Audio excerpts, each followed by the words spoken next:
Welcome to another episode of Gut, Sweat, and Cheers, the podcast, where we have conversations that highlight topics behind the chair and outside of the chair.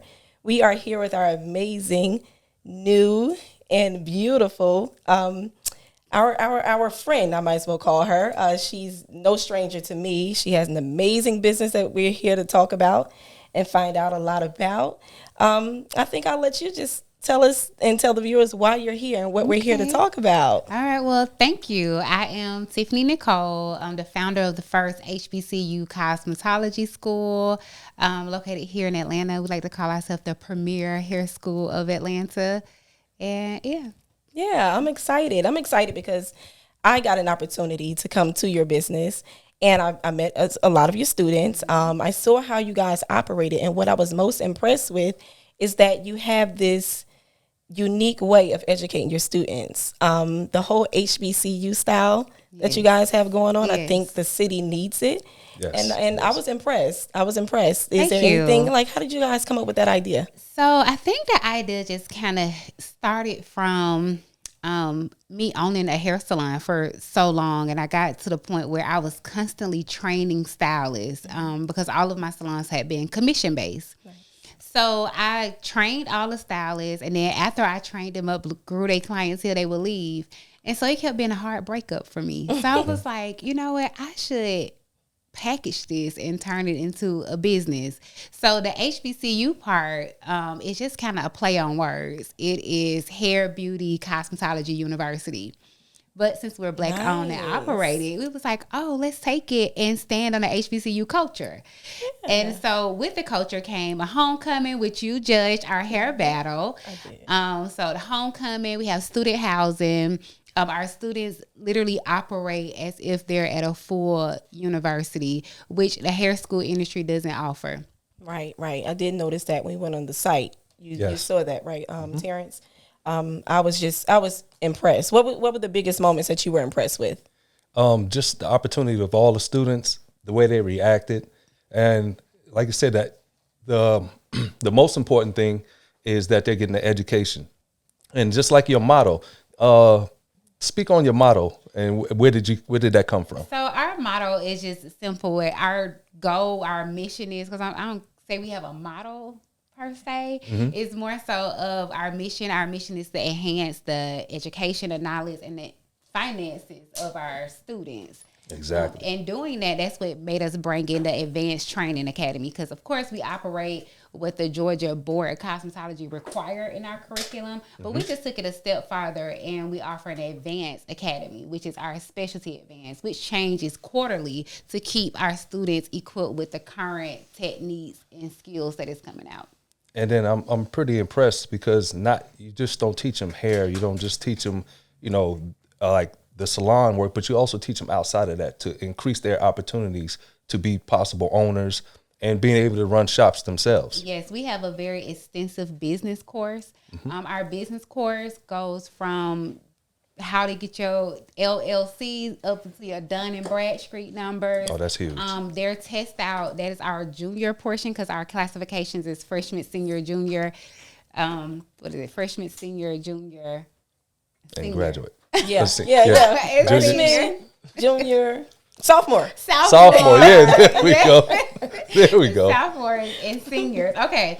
So in our test out for our junior portion, they have to do a completed business plan and present it to us as if they're talking to a room of investors. Oh, that's great. So our goal is to prepare them not only to pass the board, but to be successful in the beauty industry. That's huge. Nice. And it's crazy because I was just talking to Terrence earlier about that. Like, I think a lot of schools don't offer like formal education.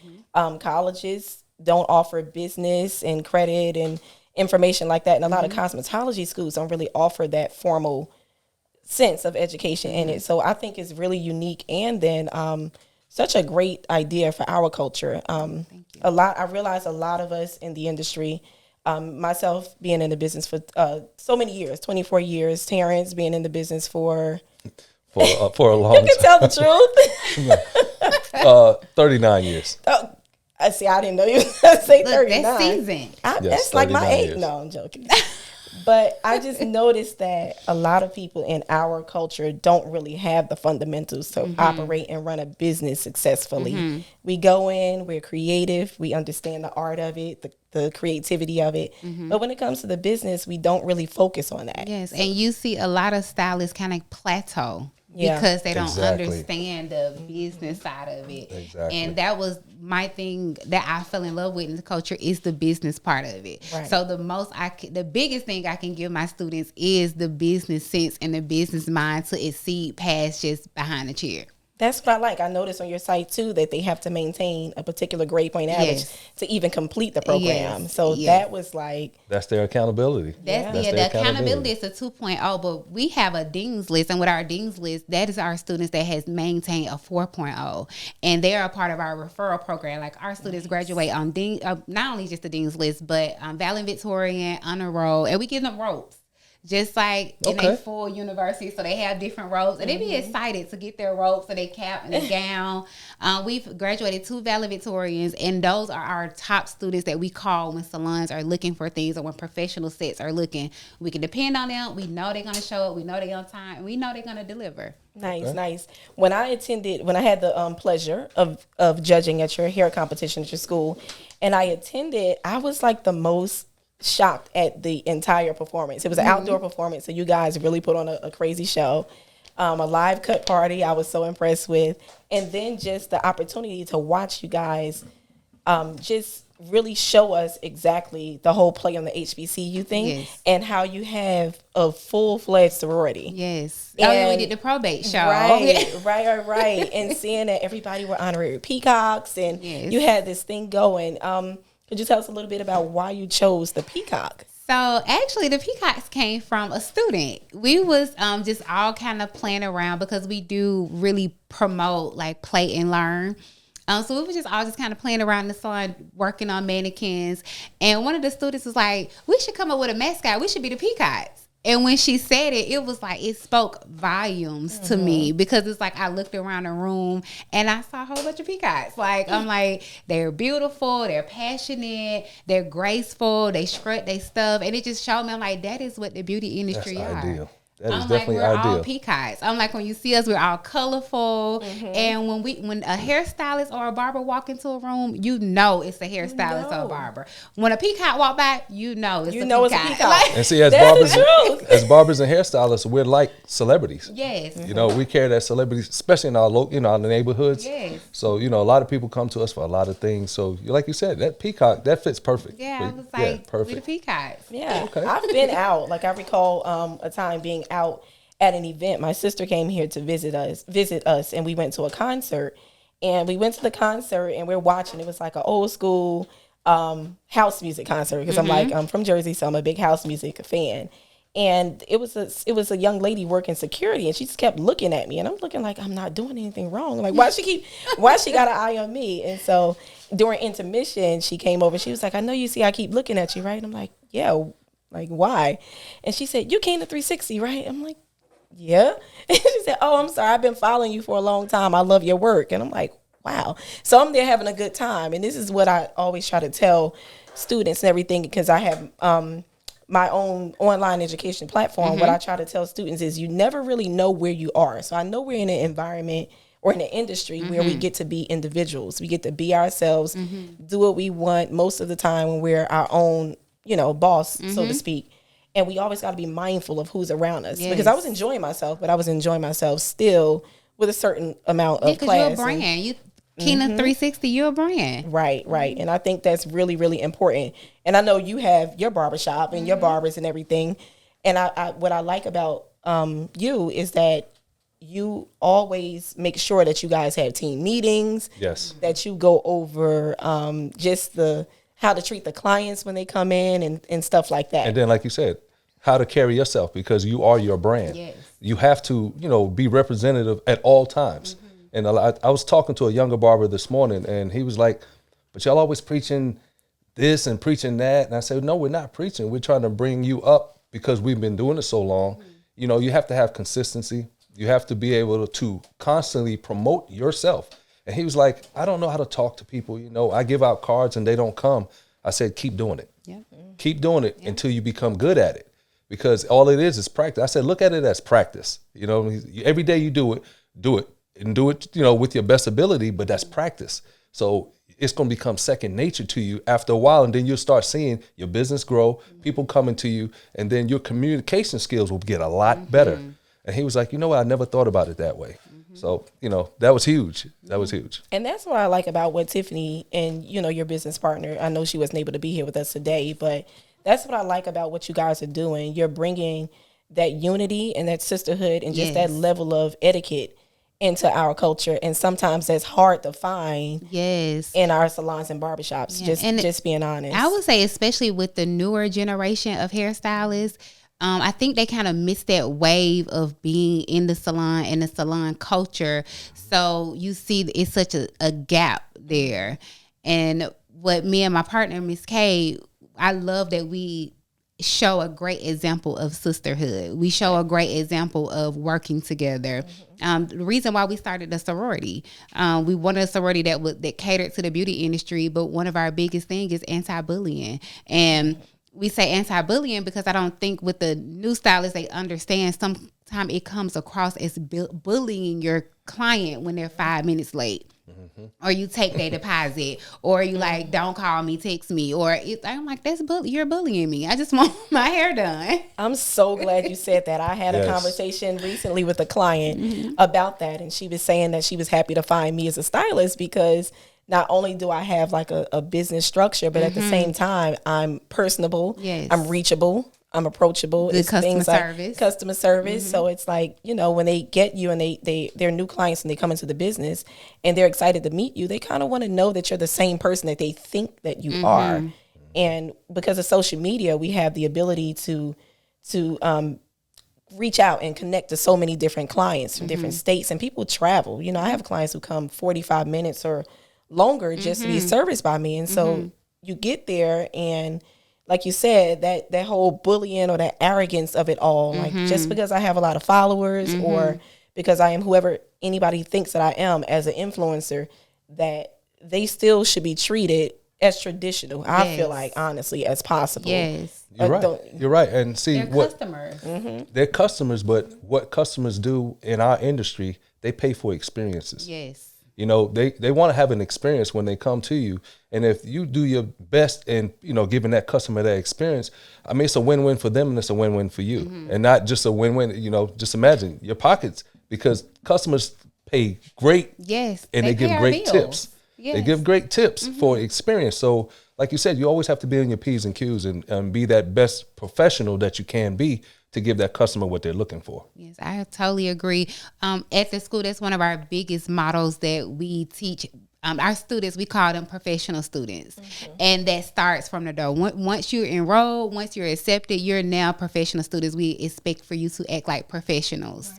You come in here, the way you talk to your students, the way you talk to your customers. As soon as a customer comes to the door, you greet them. You know, so we feel if we do the training in school, once they leave there, you'll really be a professional boss. Okay. And because of social media being there, they have so many touch points now. And, you know, with technology and how advanced technology is, clients are not just introduced to you through a voicemail. Now they're introduced to you through voicemail, sometimes text messaging, sometimes emails, sometimes DMs, sometimes comments, and then just a good old fashioned over the phone. And so I always tell people, make sure you're the same person at every touch point, because you can't be on social media and speak a lot of positivity.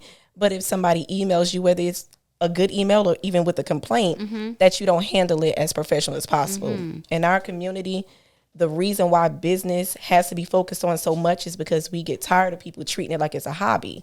We don't want the customers to come in and treat it like it's a hobby. But at the same time, we have to understand that there's etiquette that goes along with it. So people will treat you the way that you show that you should be treated. And so I appreciate that you guys are taking control over helping our young girls. I see your admission starts at age 16. I think that's really cool. Because here in Georgia, I'm not sure if it's in other states, but I know here in Georgia, there are several high schools that offer a cosmetology program. So the way the board has it designed, as long as they're in school to get their GED or either high school diploma, they can enroll in cosmetology.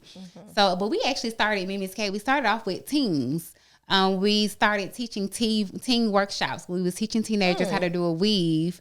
And we were just using the sew-ins to teach life skills. I think I remember that. Like before I really met you guys. I think I remember seeing that. Yeah, honestly. we did it like 2 or 3 times a year. Now we probably do it one time, like a really big class. And every class we have anywhere from 30 to 40 teens in there. And a lot of our teens that started with us 5 years ago are now enrolled in the school to get their cosmetology license. Oh, that's great. So it was great to see it come back full circle. Like, wow, 5 years ago we wasn't even talking about a cosmetology school, and now those students have come to enroll for their license. Right. It's not because you started barbering at such a young age yourself. So yes, very young. And of course, it wasn't state board legal back in the days when I was cutting. But you weren't working with chemicals or anything, were you? No, not at all. Good. But I started at 11 years old in the barbershop. I actually started cutting with clippers at 8 at my house, and I picked it up so well that the owner of the barbershop, which let me go back, that I used to start sweeping in. On Saturdays, I was sweeping up the shop at 6, 7 years old, and I would get paid because I would run to the stores for the parents, and the barbers would give me good tips. So then one day my cousin was like, "Can you cut my hair at my house?" And my father had some clippers, and I was like, "No, I don't know how to cut hair. I sweep up." He's like, "Man, you work at the barbershop. You know how to cut hair." And I said, "I don't." So you know what? What I did was pick up the clippers and tried to remember what I seen the barbers doing. I started doing it.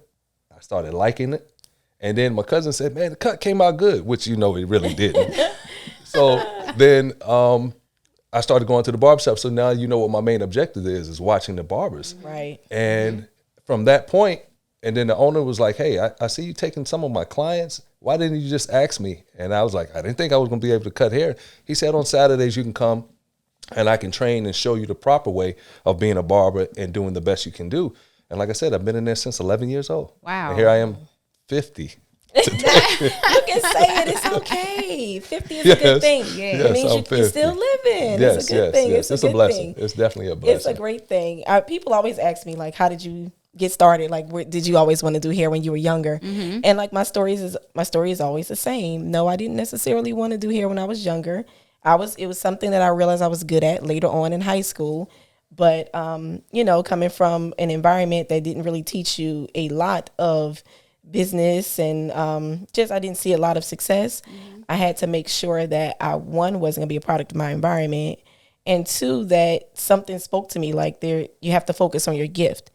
And if you focus on your gift, a lot of times your gift will reward you monetarily, right? So I realized early on that I had a gift in using my hands. And what I started trying to do was challenge myself with my gift and using my mind. So my husband, he got, later on in his career, he got more into financial education and financial literacy. And when he started teaching that to other people, I started to be that sponge like he was when he first started cutting hair. And I just sat around and I realized that his initial motive wasn't necessarily to teach the beauty industry, but it was like something is missing.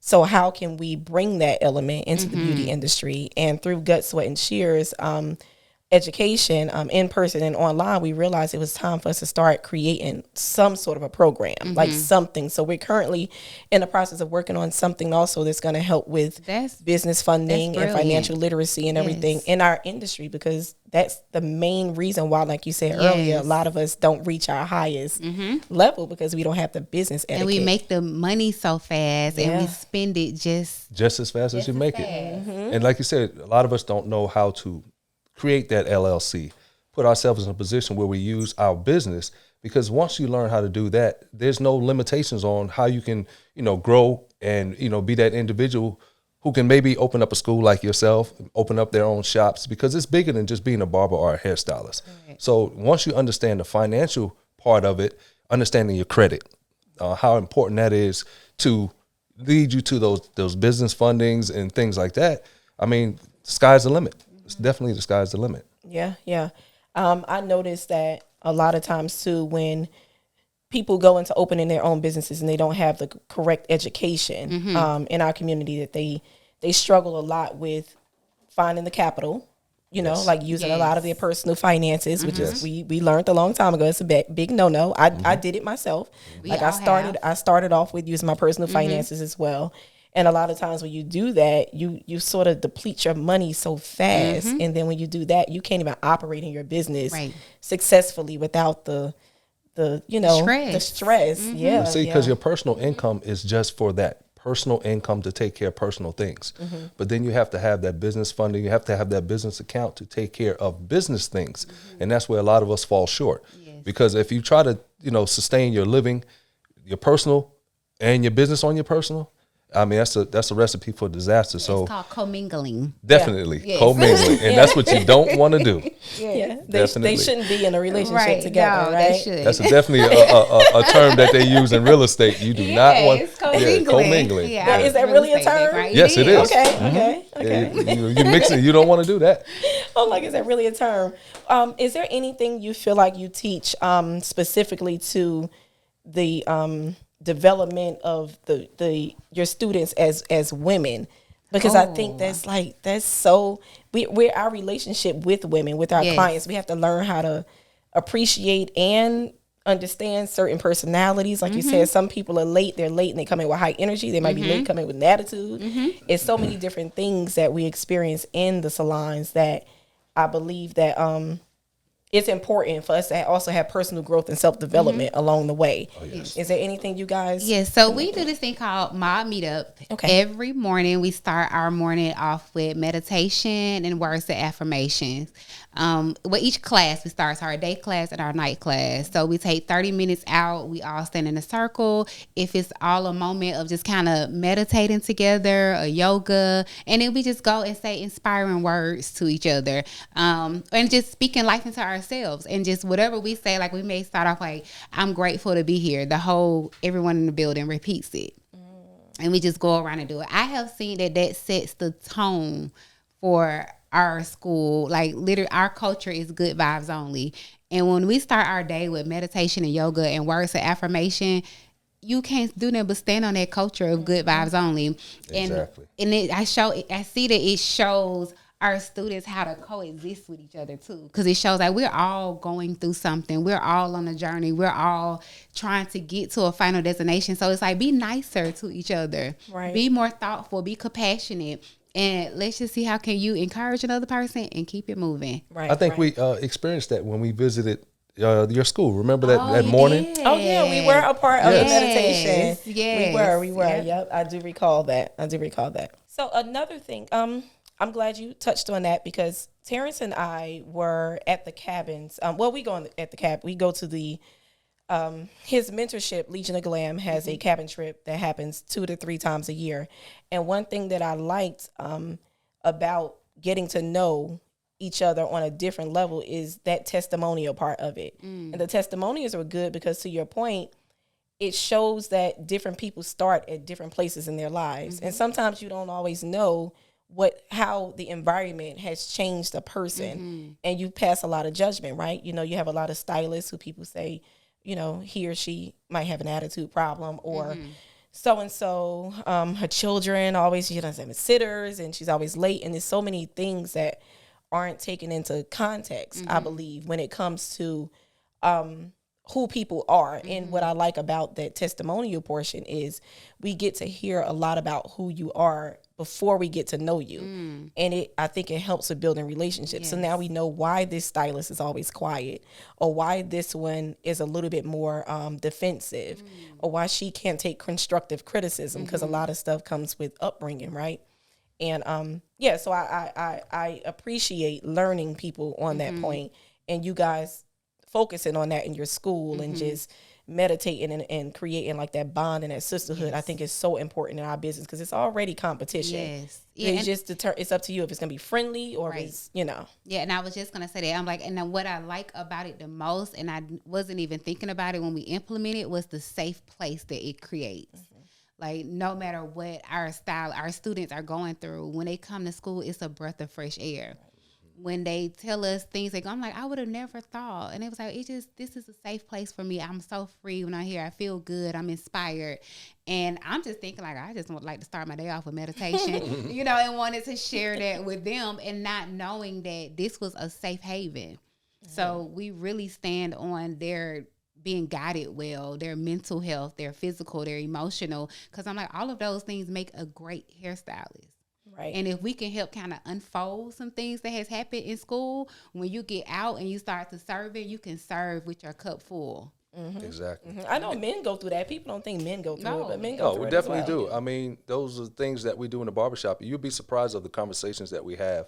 So they're not just all about women? Right. No, they're not just all about women. Okay. And then back for the record, you were talking about Terrence Davison. Because some of our listeners might be thinking, Terrence. yeah, Terrence. so you know, Terrence Davis, the hair icon. You know what I mean? But like I said, back in the barbershop, you know, we have a lot of conversations. A lot of times, you'd be surprised. I was told plenty of times. Well, I'm not gonna say plenty of times, but I remember two times in my career, I've had two people come and tell me that our conversation while me giving them a haircut saved their life. Two of these gentlemen were thinking about committing suicide. Oh, Wow. So that's why I like I was telling a young barber today, I said, you're more than just a barber. I said, sometimes you're that therapist, you know, that gentleman or that lady may need when they come and sit in your chair. So don't think that you just cut hair. I said, as a barber, as a hairstylist in our communities, we help our people grow. the pillars. And then and then our people help us grow, because we never know who we're going to meet and who's going to sit in our chair that may impact our lives as well. So, you know, there's a lot of, and I say this to barbers all the time, and I say it being in our industry, everything and anything you may need may come to your chair. Education on how to get that business funding. You might get someone that works in getting businesses money, you know, bankers, pastors, and no matter what it is, those people come across your walk of life. And like I said, you can return the favor and impact someone else's life. So I say, you know, we really have something that's like a special gift, because majority of us are artists anyway. We like a little Right. church. I say the barbershops Exactly. and salons are like the churches in the community. You can come there, you can cry, you can pray, you could whatever, get therapy, whatever it is, you can get it in your local barbershop or hair salon. Yeah. And we say this, we have a saying in my barbershop, you can be what you want to be in the barbershop. Yes. You can. Yeah, I mean, a gentleman can come in there and say, hey, man, I flew across the city last night like Superman. And we be like, I'm glad. Not full crowd, like, really? Yeah, because you can be what you want to be in the barbershop, because once they come in those doors, that's that safe haven for them. And once they go back out, maybe we gave them enough energy to be able to deal with their daily life, or deal with their family, or deal with the wife that's nagging, or the kids crying, or just, you know, the boss getting on you. So we try to do and give that to our clients as well, and not just a great haircut or, you know, a great service, but we want to give them that as well. Yeah, like I had a client the other day who I realized, you know her, she got engaged. She recently got engaged. And I remember a while ago, of course, that we couldn't celebrate that way because she had actually just lost her first husband. And it was definitely sudden. He wasn't ill previously. Well, they didn't know that he was ill. And he was young, you know, late 30s, maybe early 40s. And the ironic thing is, I was his barber. How about that? She was her I hairstylist. was the wife's hairstylist. Did y'all know prior to? Yeah, well, I met her as a client through him and, you know, my husband.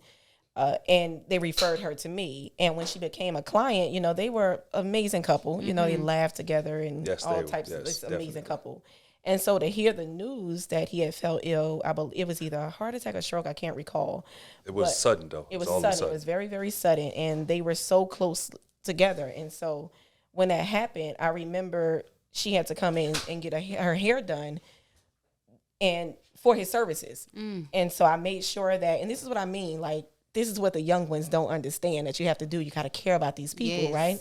So I made sure that that evening was only her. I didn't want to talk to anybody but her because I knew that this was an extremely emotional time. I didn't want her hearing the television. I didn't want her to hear conversations that might have made her feel even worse, triggered, or anything. I want her to be able to be here by herself. So if she wanted to be in prayer, if she wanted just her own personal space, wanted to talk to me, didn't want to talk to me, whatever she needed.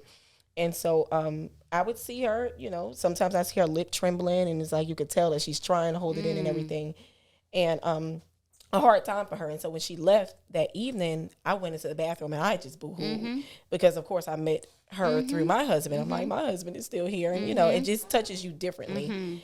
And to know that she experienced such a tragic loss and was able to find love. And we celebrated her engagement last week and looking forward to, of course, attending her wedding if she allows us to. I think it'll be out of the country.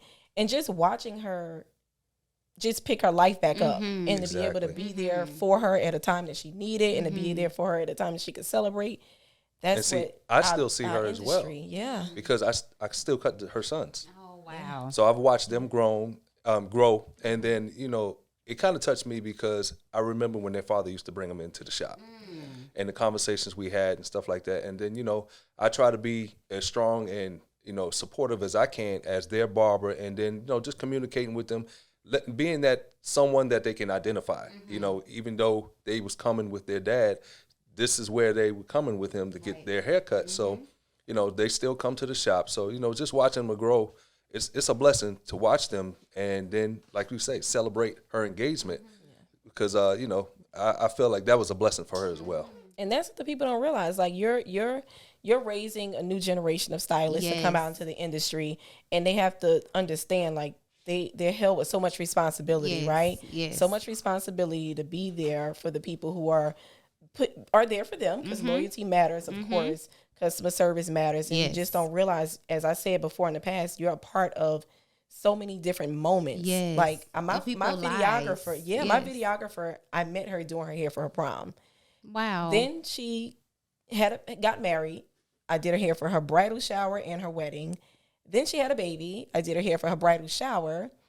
She graduated college. In the midst of that, I did her hair for her college graduation. I'm like, I will forever be a part. That was major points. Listen. Listening to y'all talk, crazy. It made me think. I'm like, I remember at one point when I was a hairstylist and I was a part of those major points. But then like now as the owner of a school and directing the school, I'm like, wow, I am getting these girls ready to be a part of people big moments in their lives. So I'm like listening, take it in like, oh my God, Tiffany, like you have to raise up stylists like what you're giving out, what your husband is giving out, because that's what the culture is about, the salon culture.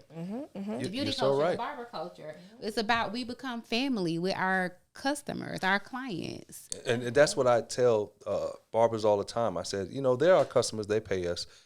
But they're more like family because we just gave examples of high times in people's lives and the low times. Yes. And we're the people that they come to because they need to get their grooming, need to get the service. But that's where we're so more important than just a barber, just a hairstylist, because we communicate and connect with them on a big and deeper level. So, I mean, those girls coming up, they have to understand they have a lot of responsibility. Yes, I was trying to think of while we were talking what Spider-Man always says. He says something about something comes great responsibility. With great power comes great responsibility. I'm like, what does Spider-Man always say? She went back to I'm Spider-Man. I'm such a Marvel fan. I'm like, what would Spider-Man say right now? But yeah, you're right. I think we do have a duty to put out good leadership and be good role models. And another thing what I like is that you guys have just put together the first annual Beauty and Barber. Yes. So where should you tell us a little bit about that? Yes. So that vision and idea came from well, first I have to take it back to me being a hairstylist. I started off as a makeup artist. My first job, I was a makeup artist in a mall, in a beauty bar. I was 16. Thank you. And my biggest goal was like, oh my God, I want to do celebrity work. That was my biggest thing. I wanted to do celebrity. So I ended up going into property management. So that's why I knew the commingling, because my background is real estate. So, but I would still leave from that job and go to the salon to do brows, makeup. And so, one day I was just like, I'm going to quit. I said, I'm going to stop.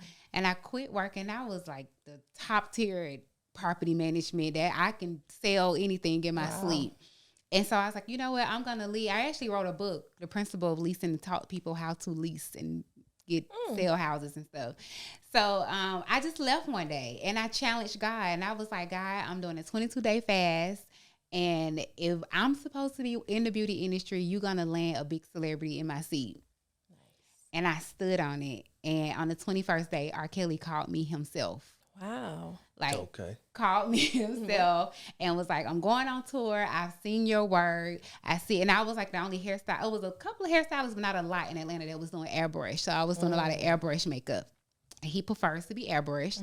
So he called me and had me to go on tour with him for, this was 3 years. Okay. And so after I did that experience, a lot of other work came after that. And I worked with a lot of celebrities after that. But I got to the point where I felt drained. Like I felt like my gift had been stolen from me.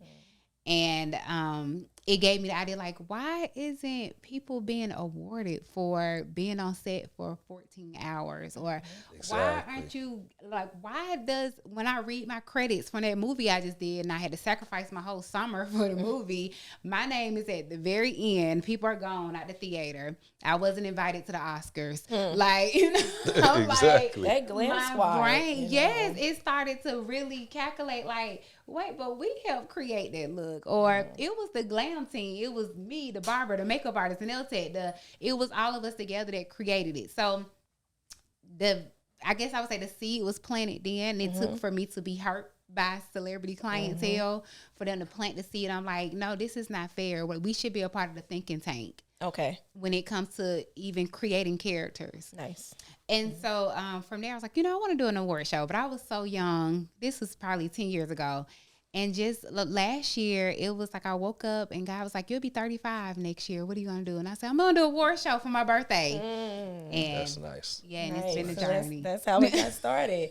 I'm excited. I'm excited about it. I'll be there, definitely. Yes, nominated for Haircutter of the Year. Yes, so I definitely will show up, and I'm going to show up and show out. I'm looking forward to it. Win or lose, I still won because I had the opportunity for exposure and stuff. And that's why I always tell people there's always an opportunity within an opportunity. Yes. So don't, just take it for what it is and keep it moving and create new opportunities off of that. Because I got to say that I was a part of your first annual. Yes. So that's what I'm excited for. Yes. And I'm excited about what you guys are moving forward. Like, is there anything we can look forward to in 2022? Yes. My biggest thing right now is getting more student housing. I absolutely love that we offer student housing. Yes. Oh, you do? Yeah, we offer student housing.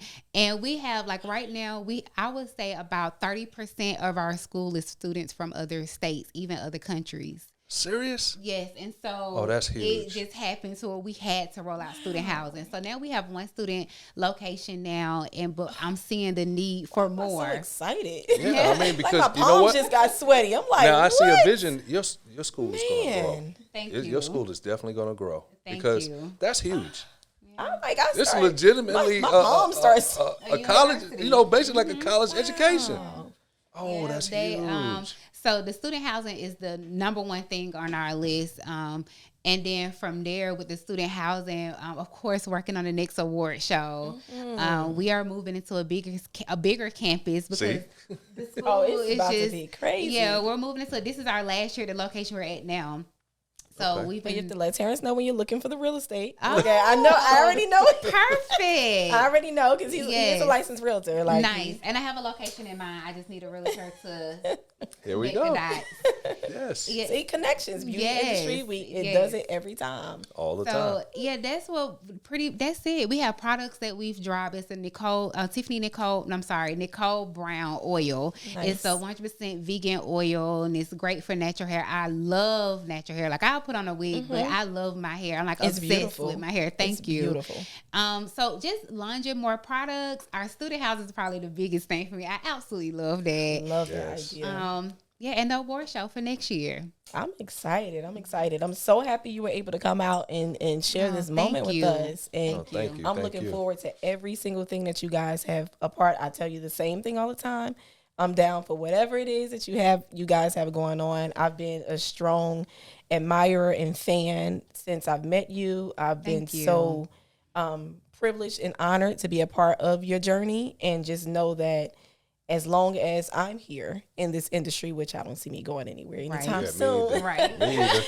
that you have some soldiers out here. Like, we're ready to work for you thank if you you. need it. And anything Thank it you. is, anything Yes, that you want to say anything to Miss Tiffany that before you we know I can do close? as a barber, a barbershop owner, or any collaboration, definitely let me know, and as a realtor as well. Yes. So as a definitely realtor. let me know. But thank you for coming out. I mean, that's some great information, and people need to take advantage of it because, like you said, we're bringing up the young, and you can start as young as 16. Yes. You can give them structure right from the age of 16. That's huge. Yeah. Thank you so much. Thank y'all for having me. We're so excited. This is closing out this episode of Gut, Sweat, and Cheers, the podcast. I am your host, Keena360, also known as Keena Smalls. My co-host, Terrence Smalls, also known as TK the Barber. And then our amazingly beautiful friend and family member, Miss Tiffany Nicole of Style Mob University. Am I saying all this stuff Yeah, correctly? that's Because correct. I don't want to miss. I want Yes, That's I definitely. want you to get your flowers while you're here. Thank Yes, you. yes. Okay, so we thank you guys for tuning in. We'll be back with another episode. Thank you.